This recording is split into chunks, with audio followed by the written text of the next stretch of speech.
Poštovani gledaoci, dobar dan. Sa nama je Robinom Bengtson, koji će ove godine učestvovati na švedskom Melodifestivalenu sa pesmom Innocent Love. Mi njega znamo još sa Eurovizije u Kijevu, kada je zabeležio 5. mesto sa pesmom I Can't Go On. So, hello Robin, how are you? I'm really good. How are you? I am great also, thanks. So, you are back again. Why? Well, I think it's so much fun to be in Melfest, so I just keep coming back. And this year, I think I have the best song so far I've ever had. So my goal is to get a second win. And you would be a second time representative on Eurovision then. So can you compare it, this song to I Can't Go On? Well, if you look at the other 3 songs I've done before, I think Innocent Love is more like I Can't Go On than the 2 other songs. But this one is even more up-tempo. It's 100% energy right from the first seconds. So it's a big arena pop rock song. Pop rock. So when we say rock, we should say something about last year's Eurovision, when we had rock everywhere. So do you think that Eurovision is going towards new directions, maybe in music genre type? Well, maybe I wouldn't say my song is not rock, like rock and roll as Måneskin, but it's a rock pop rock song in a Melfest costume, I would say. So it also has some 80s vibe to it, and but it's an arena song for sure. And Eurovision always gives you all kinds of music, and that's what I like about the show, that you never know what to expect, and all different kinds of style of music will be represented. And I think it should continue that way, because I don't think anyone wants to hear 48 rock songs in one night. That's too much. Yeah, it would be a bit loud for one night. And Eurovision and Melfest and everything is quite different in the last 2 years because of the pandemic and the lockdown and everything. So how do you think that you can compensate potential issue? There will be no crowd. Potentially there is no tour and everything. So do you have idea about staging and everything? Well, hopefully we will be able to have at least 500 people, and I know they're working on a solution to get 500 spread out in different like bubbles, so they don't meet each other. So it's like a separate event for all those. So maybe up to 2,000, 3,000 people, I don't know, but we had to cancel the arena tour, so we will be in Stockholm. So I know they're looking for an arena now to be able to take as many people as possible in the audience in a safe way.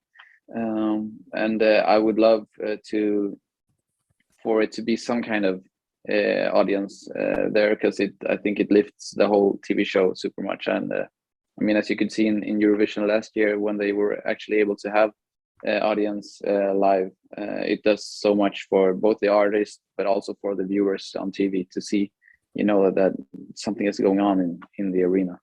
Yes, and the crowd is actually one of the most important segments of every live show, and we are really hopeful to have it back. And you were representing Sweden 5 years ago in front of a big crowd in Kiev. Can you tell us something more about that experience? And it was probably good, because you reached high 5th place, and this is your second time that you tried to come back. So how do you feel about this from that perspective? Well, that was an experience that I don't count on ever doing that again, because it's a really hard thing to win the competition in Sweden. But I was able to do that once, and I had the time of my life. I mean, it was so cool to just be down there for 2 weeks, meeting artists from all over Europe, like 40 countries, and songwriters, and basically a big like music party for 2 weeks straight. So Not too much to complain about. It was a really cool.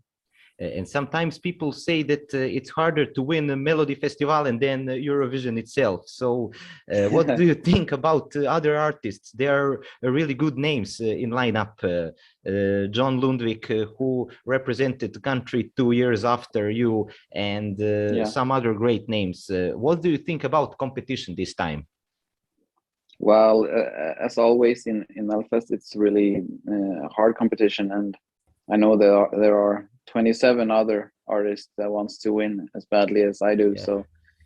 So, and I have not heard most of the songs. I've heard like 2 or 3 songs, but you know, we didn't have a press conference because of the pandemic, and we didn't have, you know, the photo shoots together like I'm used to meeting all the other artists on beforehand, but now it's more like I don't know anything. So I'm really excited to see what everyone has got going for this year. And when we mentioned pandemic, can you tell us something more about measures in Sweden, about concerts and everything? How is the situation right now? Right now, I think it's the worst spread of the virus since it started. So like most countries in Europe, the new Omicron virus variant. So right now, most shows and the concerts are canceled and moved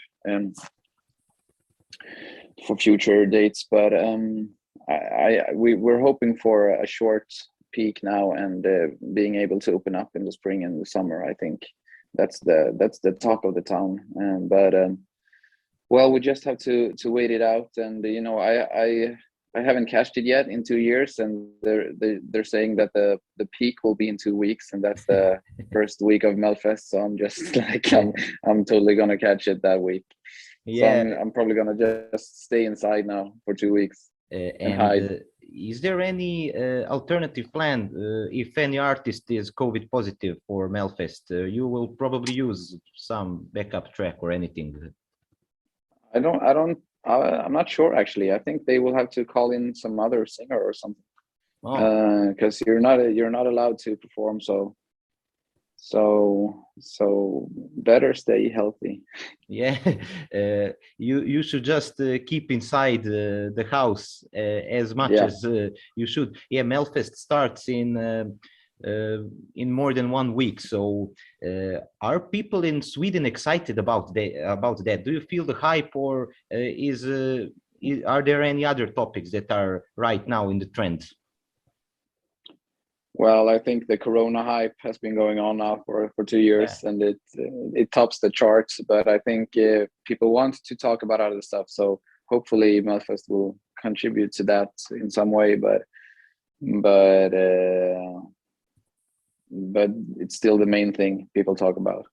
And does it look like a far past? For example, 2016, when you were newcomer on Melfest with the Constellation Prize, when you drew all of the attention from Euro fans and from public in Sweden. What would you say to Robinom Bengtson from that period?